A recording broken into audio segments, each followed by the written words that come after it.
Next, we will listen to Bora Polat, who is the co-founder of All Impact. All Impact is a venture philanthropy and impact investing boutique based in Zurich, Switzerland. And it has the approach of impact first and impact investing and to mobilize the funding flow into purpose. It is funded and run by the married couple Salome Fassler and Bora Polat. Apologies if I mispronounced your partner's name, apologies. Bora is a serial entrepreneur who internationalized ad tech startups and helped build a semi-governmental accelerator for high-tech startups as well, which is a hybrid investment philanthropy-driven spin-off of Pitch platform. Bora is specializing in AI startups and focuses now on venture philanthropy and impact investor. His wife, is it Salome?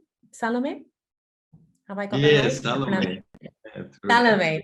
His wife, Salome Fassler, is a social entrepreneur with experience in the public sector, media and PR agencies, and experience in academic environments as well.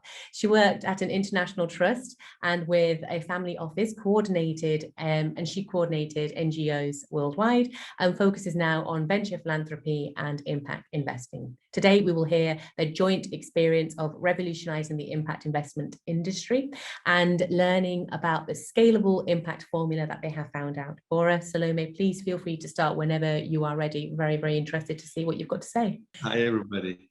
Hello. Salome couldn't join. She is in other. She'll be very busy, I'm sure. Thank you very much for this opportunity and as well for the presentation before as well from Stefan. Wow, loved it. Watch it. What an impact. I see, Stefan, we have some touch points. I saw some logos. We are working as well together, like the GIZ and everything. So I think we should go and connect afterwards and see what we can do in your field. My name is Bora, as you heard from Roxy. Thank you very much, Roxy, for this lovely introduction. As you heard, we are in venture philanthropy. Salome and I, we're a couple. And with All Impact, this is our venture philanthropy impact investing arm. I just put it into the presentation because this was published yesterday, an interview with the philanthropist. I'm happy to share it in the chat afterwards if somebody wants to read it and like or share it. I can put it into the how do you say chat function afterwards. Salome and I co-founded All Impact. Salome used to work, as you said, in a trust and worked with many NGOs. She got recently asked from a family to manage multiple foundations with a few €100 million capital.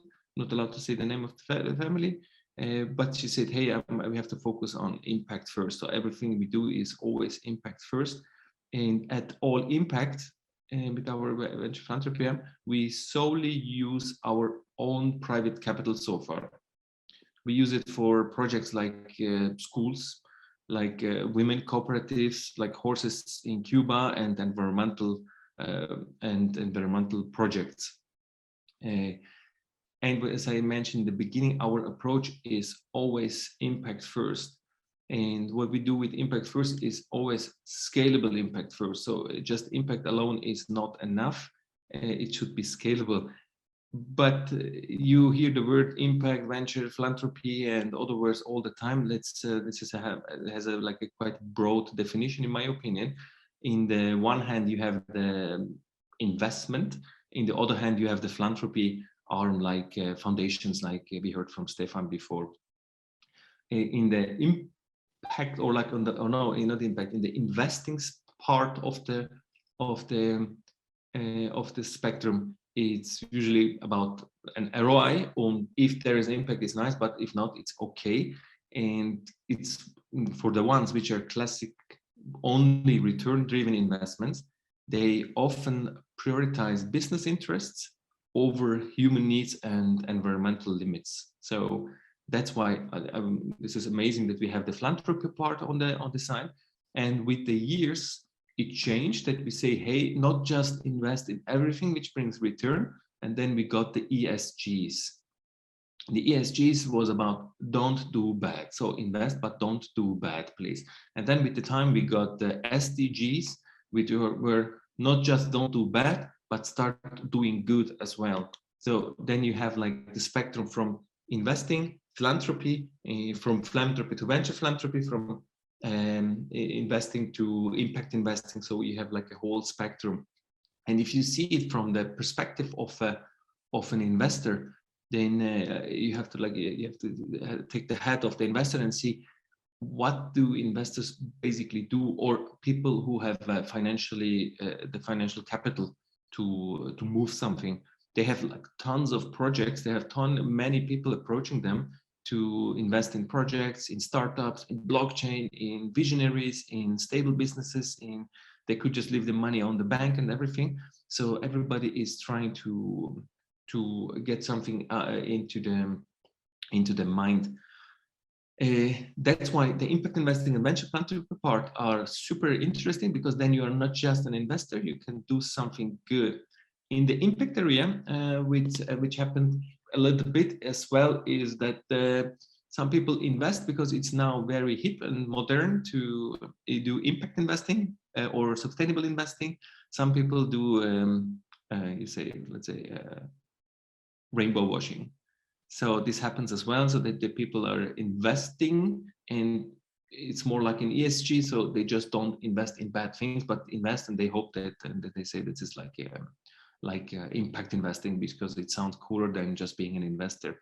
On the other hand, we are more towards venture philanthropy, where we say, hey, it's not just foundation, like it's not just a grant, it's not free money, it's bind to something. Like for example, I mentioned before here, with, for example, with the horses and everything. We had some people in Cuba with the project, and it's bind to something. I'm going into a project. I'm going into one of our main projects afterwards in a second.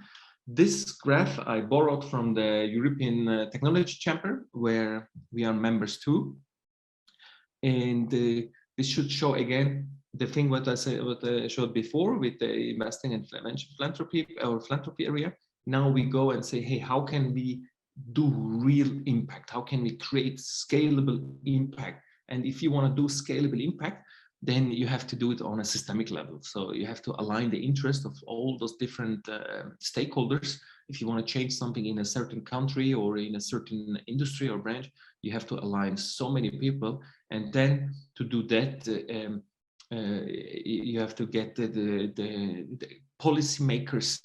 Stefan mentioned before as well, like in Germany, there were elections.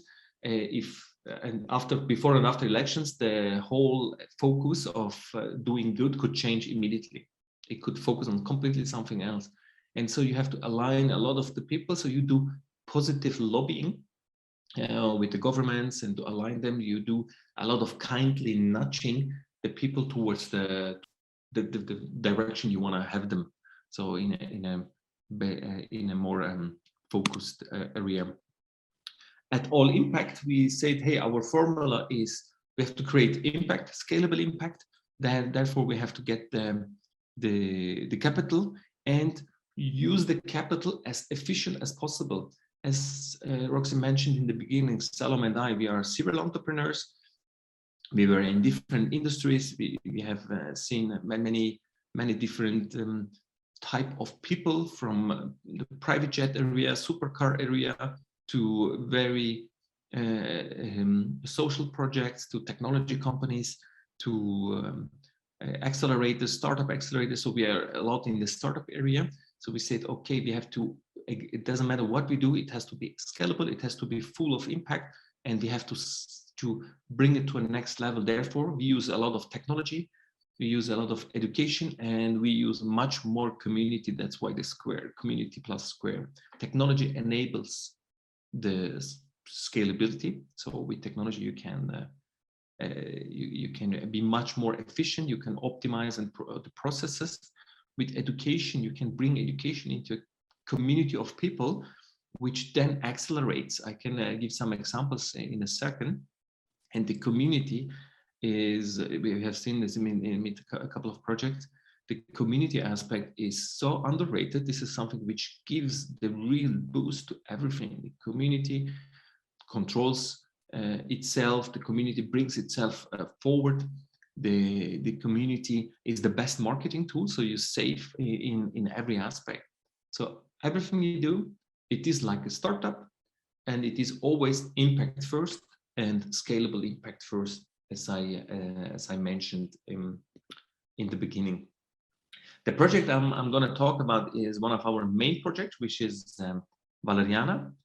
And Valeriana is a project here in Switzerland. It started here in Switzerland with to bring the society closer together. So we have like the local population, let's say it this way, and the immigrated population in the other hand. So we thought about how to bring those people closer together, have the touch point, so that they connect better with each other. And it happens almost by itself. We got about the people on the immigrated side. We got in through work, and on the local population side, we got them in through services. So what we do is we get immigrated women with immigration background here in Switzerland through work into our community. The work is mostly household work in the beginning. We have different services here. We got them in through the work. We tell them, hey, do you want to work? Do you want to earn money? They say yes. And then we say, hey, look at this. You will get 20-30% more salary. And they say, wow, why? And then we say yes, because you deserve it, and you deserve actually much more. And you're going to be insured, which is not that the undeclared labor is still high in every country. Undeclared is like people are not registered officially. It's kind of black market, where this is in the household sector, like over 75% is working undeclared. Over 75%, like this is a huge number in Switzerland alone.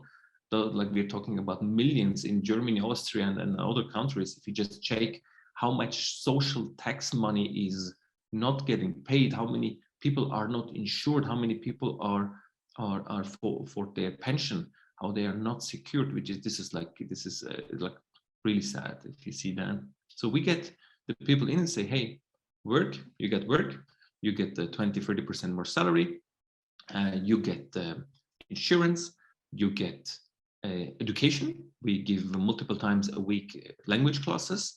On top, you will get education and training on the job. You will learn much more stuff like how the country works, how even apps on a phone work, how you can use technology to your benefit, and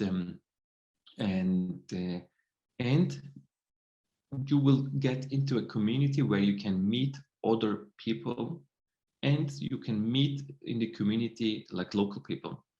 And this is the part where we see a lot of shining in the eyes. Some people even cry, but we see a lot of shining in the eyes, because if you come with the community, this is like the part which is like amazing for the people. They say, this is what we heard a lot from most of the women, that they are in an isolation triangle. They feel isolated from the society.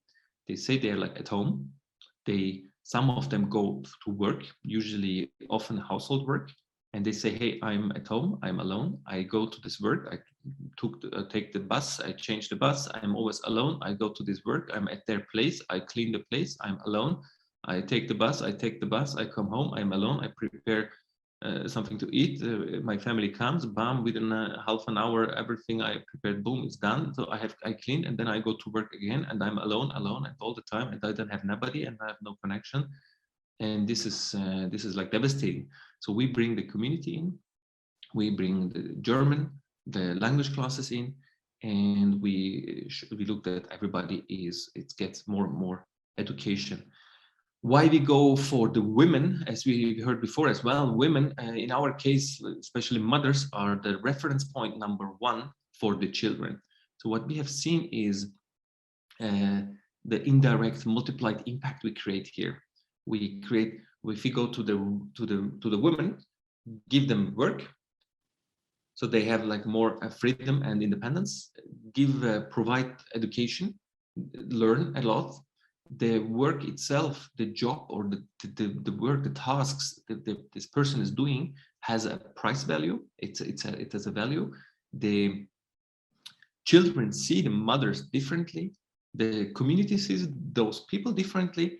And this is what happens a lot, word of mouth. So we have like hundreds of people waiting in the pipeline to start working with us, just word of mouth. We didn't do any advertising yet. We have a lot of clients. This is like this Valeriana project growth this year alone 5x, like 5 times from the start to now. Last year was a bit different of bringing people together. Last year was the year of bringing people abroad. How do you say this? Social distance. So this year was the year where we can really work on bringing the people together, bring the society together. So we measure all the KPIs. We use the technology to handle all the work. And the human work we do is mostly for the community to give touch points. And the touch points happen so fast that it's sometimes insane. We have a client, she works at Apple. She called us last week and said, hey, this is amazing what you guys do. Can we do something together with like a corporate community event? We said, yes. This just yesterday we had an event and we did a virtual cooking session with Valeriana women and like with all the Apple employees, and live cooking in the kitchen. Everybody was in the kitchen. They got a packaged package sent to their home. So they had all the ingredients, and then we started doing, and it was like it's always about education. So about as well what's going on and training while doing something. So education, entertainment, and emotion. It's basically always what we do. I will show some of the examples of the women. You see that they're like, and they love technology by themselves, step by step. One of our Valeriana women even said, because they get always certificates when they are in our courses, she said like she's like since 5 or 6 years in Switzerland, and she just realized how important education is. She never thought about educating herself to a next level. And thanks to our social impact project, Valeriana, she educated herself. She came to a next level. She found even a better job. She is like on a completely other level. She pushes her children now to do more education. And in her community, in the Eritrean community here in Switzerland, she's pushing everybody to do more and more in this direction. So with this word, I would say, let's do impact first by join, do something. Everybody can do something. Join by doing, not just discussing. We have to do. At the end, in German, you say, es gibt nichts Gutes, außer man tut es. It means like if you don't do good, it's nothing. If you don't do, it's nothing good. And for all of us, our most valuable asset is time and attention, because where the attention goes the focus, goes the energy, goes the action. With this word, let's mobilize the capital flow towards projects with real impact and replicatable and scalable projects and impact. Thank you very much. I'm open for questions. Thank you, Bora. I have to say I was very, very touched by that presentation. Some of the points that you made so succinctly. I loved the way that you explained things and illustrated. You mentioned that community is the best marketing. And it is completely true. To consider what you've done so far is simply because of the success. And that is incredible, purely down to the fact that communities will trust their peers. And if you were to go into somebody's home trying to promote the service and what you're doing, they might not be as interested, but to have somebody that they know and that they trust verify that for you gives you that sort of seal of verification and that trust that I think you have to build to allow yourself to engage with service users. Absolutely. So community is the best marketing, is clearly succeeding and working for yourself. And also the explanation that you gave, I think what personally really touched me was when you talked about the isolation triangle. Oh, yeah. And And, you know, I have to thank you for that, because often we hear so much about case studies and service users and people that are affected, but the way that you've described it to us, you know, for me, it was quite emotional, because I related, and I felt, I felt for these individuals and these women. And I also felt quite proud to know somebody who was able to provide them the level of support that you're doing. So thank you so much for that. While we're on the topic of the level of support, I would like to ask, you know, in terms of that isolation triangle, do you provide any sort of emotional or psychological support for a lot of the women who are struggling, obviously, in this isolation triangle and with their mental health? Is that something that you are able to provide? Oh, thanks for the question. Yes, we do that.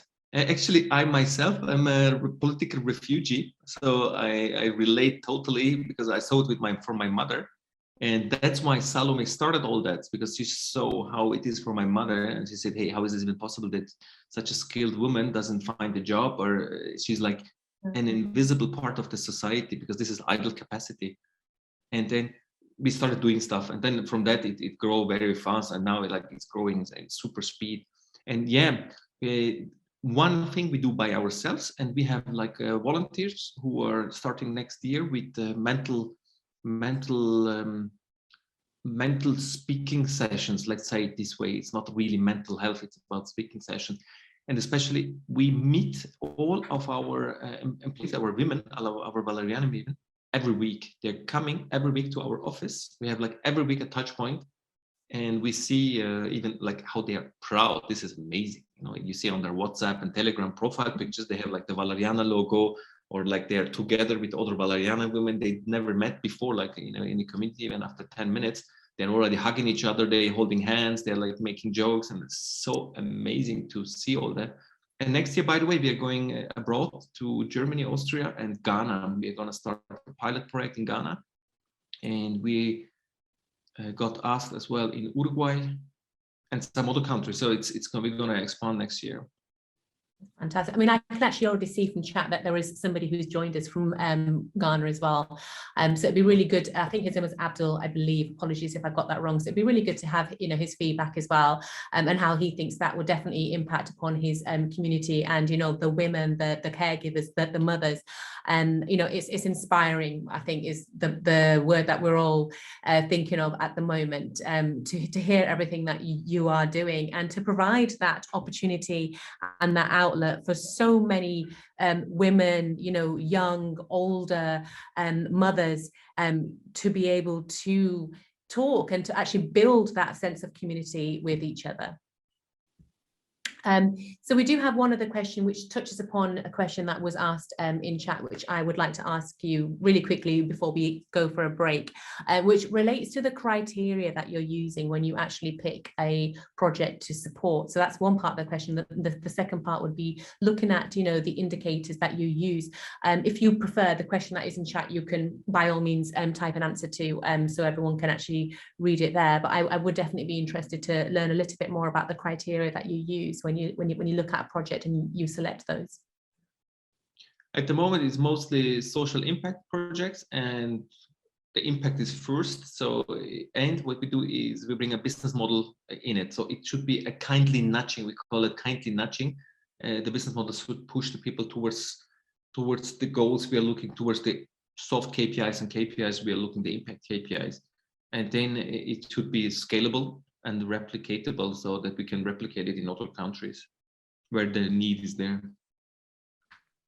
Wonderful. And so far, it's just our money by ourselves, it's Salome and my own capital. So we're gonna open up next year maybe to get more capital in it, to do more stuff. We already started with people like Stefan's similar organizations with GIZ, for example, in Ghana. They are in contact. There were a couple of people from different African countries a couple of weeks ago here, Rwanda, Nigeria, Kenya, Tanzania. So we're going to do some projects in these areas as well, and in Latin America. Wonderful. Thank you very much. And I do hope, obviously, this conference acts as a really good platform for you to engage with other people who might want to engage and to work with your organization in any way, whether that's to support. And, I hope you will also be available to anybody who would maybe want to ask you some questions about doing something similar where they are as well. So thank you so much for such an inspiring presentation. It's wonderful to meet you. It's a shame we didn't get to meet Salome, but I do hope we will have that opportunity in the future. I think now let's have a short break if everybody is okay with that, and if you wouldn't mind. We will be back in just a matter of minutes, and we do have a short video that we would like to play for you as well. We will be right back. Thank you.